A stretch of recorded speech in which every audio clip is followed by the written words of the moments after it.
Казанның Салават көпірі тұрак комплексында яңа төзелешләр сыйфатлы су белән тәэмин ителгән. Чиста су яңа станциядан килә. Ул 20 меңнән артык кеше яшәгән микрорайонны су белән тәэмин итә, аның күләмен киләчәктә 2 тапкырга арттырырга мөмкин.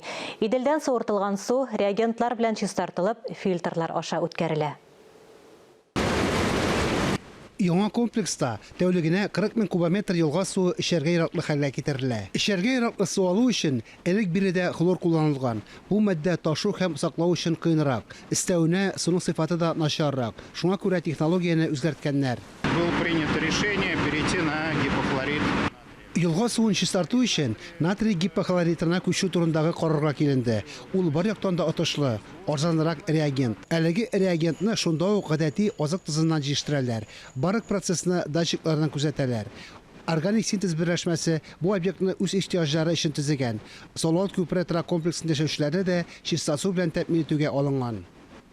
Салават күперендә яшәүчеләр башка казанлыларга караганда чистарак су эчә. Кубометры 13 тиенгә арзанракка да төшә әле. Шәһәрне чиста су белән тәэмин итү яхшыра бара. Бу күңелле хәл. Водоканал оешмасы да тырышып эшли. Әлегә бу комплекста аларны уздырдылар.